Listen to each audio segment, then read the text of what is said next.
Hello student, welcome back to my channel.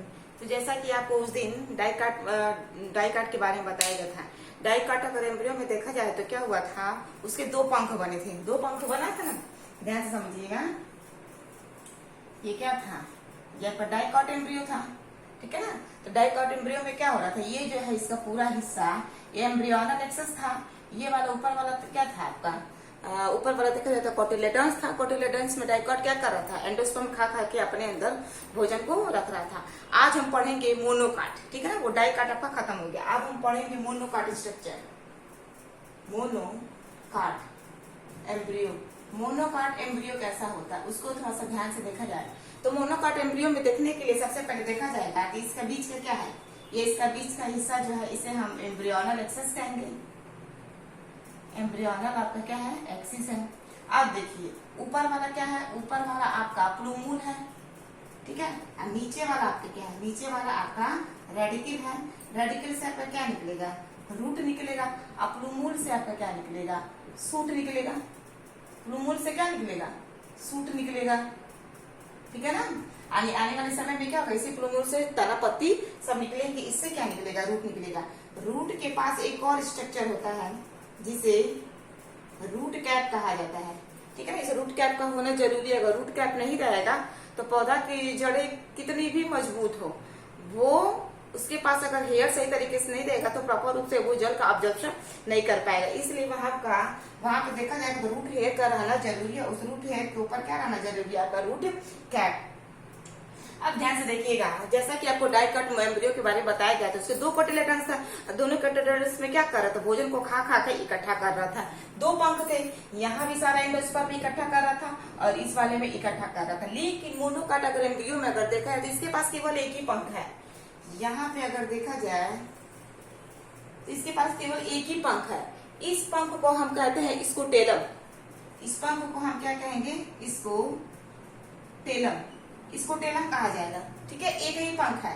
दूसरे वाले अगर हिस्से में देखा जाएगा तो कहीं कहीं यानी कि जैसे कि आपका ग्रास फैमिली है, ग्रास फैमिली में क्या थोड़ा सा ये डेवलप पाया जाता है और बाकी ये हिस्सा पूर्ण रूप से आपका डेवलप नहीं होता है। ये बस यहीं तक पाया जाता है, ये यहीं तक। इस वाले हिस्से को कहा जाता है इपीब्लास्ट। क्या कहा जाता है, इपीब्लास्ट। इपीब्लास्ट किसमें देखने को मिलता है, आपका जो ग्रास फैमिली है, ग्रास फैमिली, उसी ग्रास फैमिली में देखने को मिलेगी। अन्य कहीं आपको देखने को नहीं मिलेगी। क्या देखने को मिलेगी, इपीब्लास्ट, बस यहीं तक ये रह जाती है। अब ध्यान से देखिएगा, कोटिलेडन्स के यानी कि इस कोटिलेडन के ऊपर वाला भाग और इस कोटिलेडन के नीचे वाला भाग, जैसे कि आपको डाइकॉट एम्ब्रियो में बताया भी गया था कि कोटिलेडन्स के ऊपर का भाग और कोटिलेडन्स के नीचे का भाग। तो कोटिलेडन्स के ऊपर का भाग जो होता है वो आपका कोटिलेडन्स के ऊपर का इपिकोटाइल होता है, कोटाइल, ठीक है। कोटिलेडन्स के नीचे का भाग जो होता है हाइपोकोटाइल,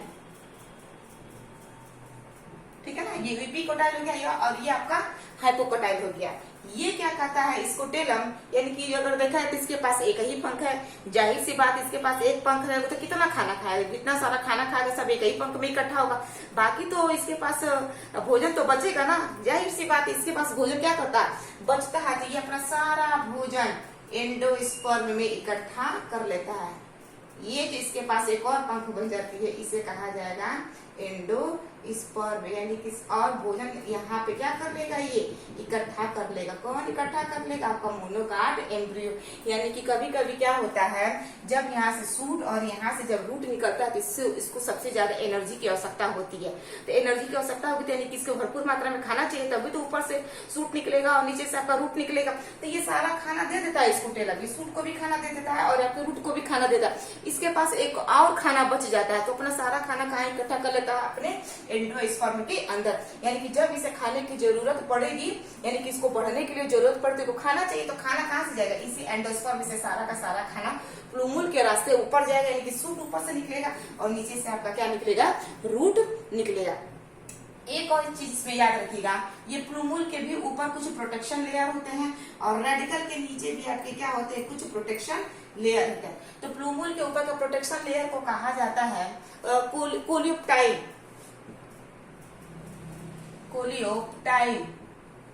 कोलियोप्टाइल कहा जाता है, ठीक है ना। नीचे वाला जो हिस्सा है ये भी प्रोटेक्शन का काम करता है। इसे कोलियोराइजा कहा जाता है, कोलियोराइजा। यानी कि कोलियोराइजा और कोलियोपटाइल का रहना क्या है, जरूरी है। यानी कि ये सूट का प्रोटेक्शन के लिए होता है और ये आपके रूट के प्रोटेक्शन के लिए होता है। ये आपका पूरा का पूरा देखा जाएगा, ये आपका मोनोकॉट एम्ब्रियो है। और ये आपका कैसा एम्ब्रियो था, आपका डाइकॉट एम्ब्रियो। डाइकॉट एम्ब्रियो में कितने सारे एग्जाम्पल थे, बहुत सारे एग्जाम्पल थे। जितना सारा आपका चना दाल था, आपका मूंगफली था, ये सारे के सारे क्या है आपके डाइकॉट है। डाइकॉट का मतलब बस सीधे से याद रखिएगा, जो दो बराबर भागों में आराम से टूट जाए। तो चना का दाल होता है दो बराबर भागों में टूट जाएगा, ग्राउंड नट होता है दो बराबर भागों में टूट जाएगा, बीन्स होता है दो बराबर भागों में जो दो बराबर भागों में दो टुकड़ों में टूट रहे वो क्या है आपस में, वो आपका अगर देखा जाएगा वो आपका कोटिलेडन्स, उसमें क्या भरपूर मात्रा में खाना भरा हुआ। तो वही मूंगफली के दाने को हम क्या करते, जो दो बराबर भागों में तोड़कर उसको खाते तो हमें क्या मिलती, एनर्जी मिलती है।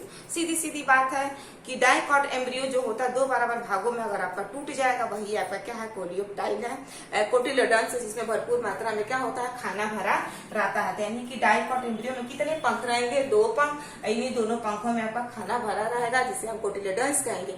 लेकिन डाइकॉट एम्ब्रियो में क्या होता है, केवल एक ही पंखा होता है जिसे हम स्कोटेलम कहते हैं। इसके पास खाना बच जाता है, वो अपना खाना कहाँ इकट्ठा करके रख देता है, एंडोस्पर्म के अंदर। ठीक है, ये आपका चना दाल होगा, मूंगफली हो गया, यहाँ पे आपका बीन्स भी हो जाएगा। ठीक है, लेकिन इसका अगर एग्जाम्पल देखा जाएगा, इसका आपका बीट हो गया, आपका राइस हो गया, आपका केस्टर हो गया, आपका मेज हो गया। ठीक है, ये किसका डायग्राम है, ये आपका मेज का बनाया है डायग्राम। ये आपके एनसीईआरटी में भी ये प्रॉपर रूप से ये डायग्राम क्या नाम है, शो किया हुआ है। ठीक है, तो ये आपका मोनोकॉट एम्ब्रियो और आपका डाइकॉट एम्ब्रियो हो गया। एक चीज और इसमें पूछता है, एल्बुमिनस सीड क्या होता है और नॉन एल्बुमिनस सीड क्या होता है। एक चीज हम आपको बता दें, एल्बुमिनस सीड और नॉन एल्बुमिनस सीड। आपका ये डाइकॉट एम्ब्रियो और मोनोकॉट एम्ब्रियो खत्म हो गया। अब यहाँ से कोई क्वेश्चन इसमें से नहीं पूछता है। थोड़ा सा ऊपर का जो क्वेश्चन है आपका, एल्बुमिनस सीड और नॉन एल्बुमिनस सीड क्या है, उसको हम बता दे रहे हैं। एल्बुमिनस सीड और आपका नॉन एल्बुमिनस सीड, ध्यान से देखिएगा, इसको हम हटा देते हैं। एक है आपका नॉन एल्बुमिनस सीड, एक है आपका एल्बुमिनस सीड। ठीक है, एक है आपका पेरिस्पर्म। ठीक है, एक आपका पेरिस्पर्म है और क्या है इसमें, और कुछ नहीं विषय दिया है, पेरिस्पर्म है। ठीक है, आप ध्यान से सुनिएगा। एल्बुमिनस सीड और नॉन एल्बुमिनस सीड में क्या है, नॉन एल्बुमिनस सीड का मतलब क्या होता है, जिसमें खाना नहीं बचता हो। जैसे कि आपका डाइकॉट एम्ब्रियो, डाइकॉट एम्ब्रियो में क्या कर रहा था, ये पूरा का पूरा अपना खाना कोटिलेडन्स में इकट्ठा कर रहा था। इसके पास कोई भी एक्स्ट्रा खाना नहीं बचा था, यानी कि इसके पास एंडोस्पर्म नहीं बचा, यानी कि जिस सीड के पास एंडोस्पर्म नहीं बचेगा, खाना नहीं बचेगा, यानी कि पूरा का पूरा खाना खा लिया आपका एम्ब्रियो, पूरा समाप्त कर दिया, तो उस सीड को हम कहेंगे नॉन एल्बुमिनस सीड। ठीक है, यानी कि इसके पास थोड़ा सा भी एंडोस्पर्म नहीं बचा है। एल्बुमिनस सीड क्या होता है, एल्बुमिनस सीड होता है जिसके पास खाना बचा। जैसे कि आपका मोनोकॉट एम्ब्रियो, मोनोकॉट एम्ब्रियो में क्या था, एक ही आपका कोटिलेडन्स था, एक ही स्कोटेलम था, बाकी अपना खाना एंडोस्पर्म में इकट्ठा कर रहा था, तो इसके पास क्या था, खाना बच रहा था। जाहिर सी बात है, एक ही पंखा है तो उसमें खाना इकट्ठा करेगा, बाकी और सारा खाना इकट्ठा करने के लिए उसको जगह चाहिए ना, तो खाना बच गया। तो ऐसे सीड को हम कहेंगे एल्बुमिनस सीड, जिसमें खाना बच रहा हो। एल्बुमिनस सीड जिसमें खाना नहीं बच रहा, आपका नॉन एल्बुमिनस सीड। तीसरा इसमें क्या दे रहा है, पेरिस्पर्म। पेरिस्पर्म में अगर देखा जाए तो यहाँ पे एंडोस्पर्म की बात नहीं कर रहा है, यहाँ पे न्यूसेलस की बात कर रहा है। जैसे कि मान अगर ये आपका क्या है, ओव्यूल है, ठीक है ना, ये मान आपका ओवरी है, ओवरी के अंदर अगर देखा जाए तो आपका क्या होता है, ओव्यूल होता है। ये आपका ओव्यूल है, ओव्यूल के अंदर अगर देखा जाएगा तो यहाँ पे क्या होते हैं, बहुत सारे न्यूसेलस होते हैं और बीच में क्या होता है, आपका एम्ब्रियो सैक होता है। तो कह रहा है कि कुछ कुछ ऐसे सीड हैं जिसमें क्या न्यूसेलस बच जा रहा है, यानी कि इस एम्ब्रियो सैक से आपका सीड तो बनेगा, सीड तो बन रहा है, लेकिन इस सीड के अंदर क्या बच रहा है, आपका पेरिस्पर्म। कुछ सीड ऐसे होते हैं जिसमें आपका पूर्ण रूप से एंडोस्पर्म खत्म हो जा रहा है, किसी में बच जा रहा है, एल्बुमिन नॉन एल्बुमिनस सीड होता है। लेकिन कुछ ऐसे सीड हैं, ठीक है ना, जिसमें पेरिस्पर्म, यानी कि इसकी बात नहीं कर रहा है, इसकी बात कर रहा है, इसे न्यूसेलस की बात कर रहा है। यानी कि कुछ सीड ऐसे हैं जिसमें आपका न्यूसेलस बच जाए, उसी को परसिस्टेंस न्यूसेलस कहते हैं, परसिस्टेंट न्यूसेलस कहा जाता है। ठीक है, सबसे बड़े अगर एग्जांपल देखा जाएगा तो बीट रूट आपका हो गया, और आपका क्या हो गया, जो गोल मिर्च होते जिसे ब्लैक पेपर कहा जाता है, ब्लैक पेपर, ठीक है ना। ब्लैक पेपर को जब उसको पूछते हैं तो उसके अंदर का जो व्हाइट वाला पार्ट होता है वही आपका क्या है, पेरिस्पर्म है। कि इसमें कुछ पॉइंट्स था आपका, एल्बुमिनस सीड क्या है, नॉन एल्बुमिनस सीड क्या है, पेरिस्पर्म क्या है। ठीक है, तो आपका यहाँ पे डाइकोट एम्ब्रियो, मोनोकोट एम्ब्रियो खत्म हो गया है, आपका नॉन एल्बुमिनस सीड खत्म हो गया, एल्बुमिनस सीड खत्म हो गया, आपका पेरिस्पर्म खत्म हो गया। अब हम अगला क्वेश्चन देखते हैं, वाइबिलिटी क्या होती है। जैसे कि देखो, जब हम पॉलिन ग्रेन के बारे में पढ़ा रहे थे तो आपको बताया गया था कि कुछ पॉलिन ग्रेन ऐसे होते हैं जिनकी क्या होती है, वाइबिलिटी होती है। यानी कि जैसे ही पॉलिन ग्रेन मादा के स्टिग्मा पे लैंड करेगा तो वो पॉलिन ग्रेन के अगर देखा जाएगा जो जीवन काल होता है, किसी का आधे घंटे होता है, किसी का कुछ महीने होता है। यानी कि अगर सपोज दैट अगर देखा जाएगा आधे घंटे के लिए, तो यानी कि जैसे क्या होता है, पॉलिन ग्रेन जैसे बीट वगैरह हो गया, ये क्या हो गया, जैसे ही जाएंगे आपके मादा के स्टिग्मा के ऊपर लैंड करेंगे, आधे घंटा रहेंगे, आधे घंटे के बाद इनका जीवन काल क्या हो जाएगा, समाप्त हो जाएंगे, मर जाएंगे, यानी कि फर्टिलाइजेशन नहीं हो पाएगा। कुछ पॉलिन ग्रेन के बारे में बताया था, लेकिन कुछ पॉलिन ग्रेन ऐसा था जैसे कि आपका रोजेसी था, लेग्यूमिनेसी था, ठीक है ना, और आपका सोलेनिएसी था। ये 3 कुल ऐसे थे जिसमें क्या हो रहा था, पॉलिन ग्रेन कुछ महीनों तक जिंदा रह रहा था, यानी कि मादा के स्टिग्मा के ऊपर लैंड कर रहा था, महीनों तक वहीं पे पड़ा रह रहा था आराम से, महीनों दिन, कभी भी उसके अंदर से पॉलिन ग्रेन निकल जा रहा था, फर्टिलाइजेशन की क्रिया हो जा रही थी। सेम इसी तरह इसमें भी देखा जाएगा वाइबिलिटी, इसकी वाइबिलिटी, सीड की वाइबिलिटी, ठीक है ना। आप देखिए यहाँ पे, जैसा कि अभी आपको बताया गया है कि आपके सीड के अंदर पूर्ण रूप से आप किसका डेवलपमेंट हो गया, एम्ब्रियो का। ठीक है, ये मान लो आपका ओव्यूल था, किसमें बदल गया, आपका सीड कोट में बदल गया, और ये आपका मान लो एम्ब्रियो है, ठीक है ना। ये आपका मान लो, ये आपका मान लो एम्ब्रियो, ये कैसा एम्ब्रियो है, आपका डाइकोट एम्ब्रियो है। ये मान लो आपका ओव्यूल है, ये आपका क्या है, सीड कोट है, ठीक है। अब इसमें देखा जाएगा ये आपका क्या है, मोनोकाट है, मोनोकाट यानी कि इसको एक बीज पत्री कहा जाता है, इसको द्विबीज पत्री कहा जाता है। जिसके अंदर 2 बीज पत्र हो उसे हम डाइकोट एम्ब्रियो कहेंगे, जिसके अंदर 1 बीज पत्र उसे हम मोनोकाट एम्ब्रियो कहा जाएगा। आप देखो ये पूर्ण रूप से अब इसके अंदर क्या बन गया, एम्ब्रियो बन गया। वाइबिलिटी का मतलब क्या होता है कि ऐसे सीड, ठीक है ना, ऐसे सीड, मतलब ऐसे सीड अगर देखा जाएगा, जैसे आपका पॉलिन ग्रेन के बारे में बताया कि वाइबिलिटी होती है, जिंदा रहता है, सेम इसी तरह आपको अगर देखा जाएगा तो सीड में भी होता है।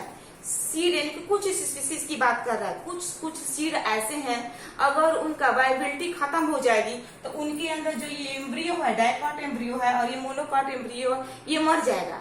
जब मर जाएगा तो कितना भी इस सीड को पानी दे दो, खाद दे दो, मिट्टी दे दो, सूर्य का प्रकाश दे दो, ये आपका डेवलपमेंट ही नहीं करेगा, यानी कि बढ़ेगा ही नहीं, प्लांट ही नहीं जर्मिनेट करेगा, ठीक है। तो उसको हम क्या कहते हैं, वाइबिलिटी। जैसे कि आपका पॉलिन ग्रेन को वाइबिलिटी कहा जा रहा था ना, जब पॉलिन ग्रेन उड़ के मादा के स्टिग्मा के ऊपर लैंड कर रहा था तो आधे घंटा किसी में जिंदा रह रहा था और किसी पॉलिन ग्रेन महीनों तक जिंदा रह रहे थे। तो सेम इसी तरह आपका क्या है, सीड में भी है। कुछ सीड में क्या होता है कि अगर इनको सही समय पे अगर इनको मिट्टी, खाद, पानी नहीं दिया जाएगा तो इनके अंदर का जो एम्ब्रियो है वो क्या हो जाएगा, खत्म हो जाएगा, यानी कि सीड की क्या हो गया, वाइबिलिटी खत्म हो गई, सीड डॉर्मेंसी स्टेज में चला गया, यानी कि सीड अब कभी भी जर्मिनेट नहीं करेगा। लेकिन कुछ सीड ऐसे हैं जो 10,000 साल पुराना सीड, 2,000 साल पुराना सीड, उसको पाया गया और पाने के बाद जब उसको मिट्टी, खाद, पानी दिया गया तो क्या हुआ, जर्मिनेट कर गया।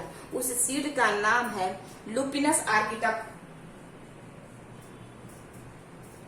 लुपिनस आर्किटप, लुपिनस आर्किटप, ठीक है, लुपिनस आर्किटप। ये आपका एक सीड है और एक और सीड है आपका इसमें दिया है फोनिक्स डैक्टिलिफेरा। थोड़ा सा एनसीईआरटी में इसको फोनिक्स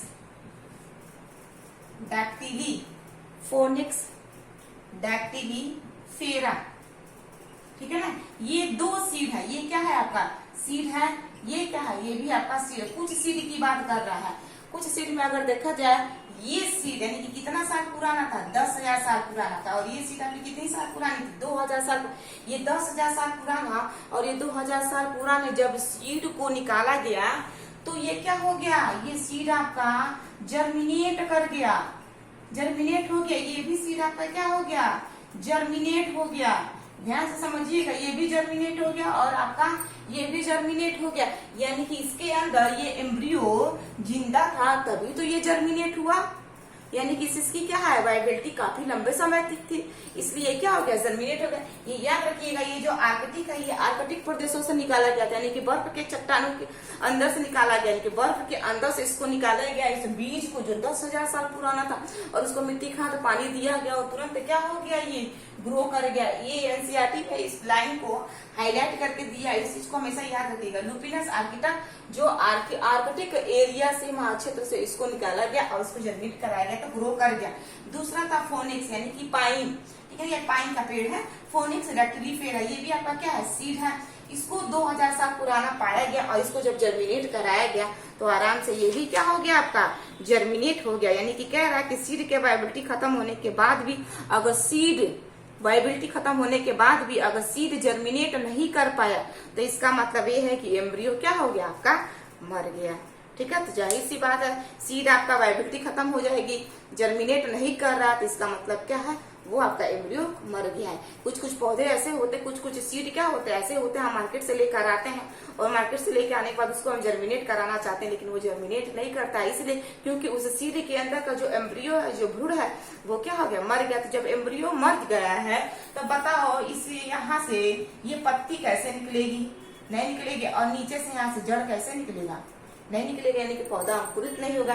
सेम इसी तरह इसमें भी यहाँ से पत्तियां कैसे निकलेंगी और नीचे से आपका जड़ कैसे निकलेगा, नहीं निकलेगा, यानी कि उसकी वाइबिलिटी क्या हो गई आपकी खत्म हो गई, ठीक है। तो ये आपका क्या था वाइबिलिटी का प्रोसेस था। तो मोनोकार्ड खत्म हो गया, आपका डाइकार्ड खत्म हो गया, आपका नॉन एल्बुमिनस सीड खत्म हो गया, एल्बुमिनस सीड बता दिया गया, आपको पेरिस्पर्म बता दिया गया। दूसरा आपका वाइबिलिटी के बारे में भी बता दिया, यानी कि वाइबिलिटी खत्म हो जाएगी तो सीड को कितना भी खाद पानी मिट्टी कुछ भी दे दो सीड ग्रो ही नहीं कर पाएगा। इसका मतलब यही है कि एम्ब्रियो उसके अंदर का एम्ब्रियो क्या हो गया खत्म हो गया। लेकिन कुछ सीड ऐसे हैं जो 10,000 साल पुराना 2,000 साल पुराना सीड को जब निकाला गया और इनको ग्रो कराया गया तो ये आपका जर्मिनेट कर गया, ठीक है। एक और इसमें चीज बता रहा है डॉर्मेंसी क्या होती है। डॉर्मेंसी, ठीक है, डॉर्मेंसी का मतलब होता है सुप्त अवस्था। डॉर्मेंसी का मतलब क्या हो गया कि सीड आपका मेच्योर भी हो गया। सीड क्या है आपका मेच्योर, यानी कि अगर देखा जाए ये डाइकॉट एम्ब्रियो ये मोनोकॉट एम्ब्रियो सीड पूर्ण रूप से क्या हो गया मेच्योर है, पूर्ण रूप से इसके अंदर भी एम्ब्रियो बना हुआ, पूर्ण रूप से इसके अंदर भी आपका क्या एम्ब्रियो बना हुआ।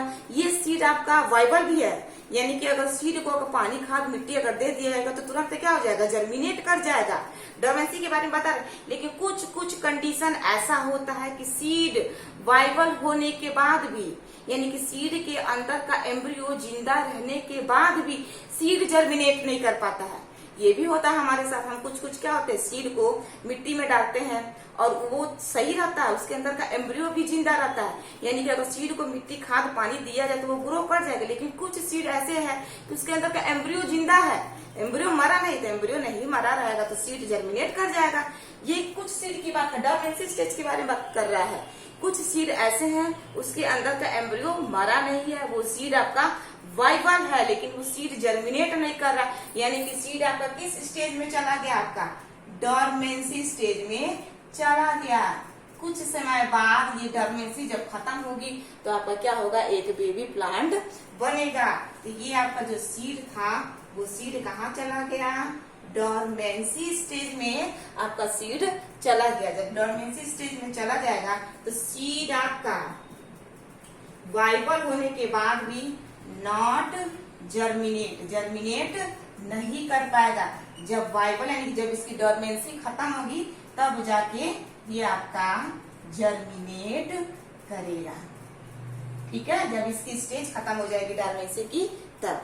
अब आपका यहाँ पर देखा जाएगा सीड क्या हो गया, खत्म हो गया। यानी कि फूल भी पढ़ लिए हम लोग, मेल गैमेटोफाइट भी पढ़ लिए, फीमेल भी पढ़ लिए, और आपका डबल फर्टिलाइजेशन भी हो गया, एम्ब्रियो भी आपका बन गया, मोनोकाट भी बन गया और आपका डाइकाट भी बन गया, पेरिस्पर्म भी हो गया, डोरमेंसी भी हो गई आपकी, और आपका देखा जाएगा इसकी वायबिलिटी भी हम लोग पढ़ लिए। पूर्ण रूप से आपका सीड क्या हो गया, खत्म हो गया। अब क्या बना है, यानी कि जैसे जैसे एक चीज हमेशा याद रखिए, जैसे जैसे सीड आपका डेवलप होता है वैसे वैसे आपका फ्रूट भी डेवलप होता है। यानी कि क्या होता है, सीड के अंदर से कुछ कुछ केमिकल रिलीज होते हैं, रिलीज होने के बजाय क्या होता है, वो जो आपका ओवरी थी वो पक जाती है और पकने के बाद किसमें बदल जाती है, फ्रूट में बदल जाती है। तो नेक्स्ट आपका अगला टॉपिक जो है वो हम फ्रूट पढ़ेंगे। ठीक है, तो वीडियो अच्छा लगा तो please like share and subscribe my channel. Thank you.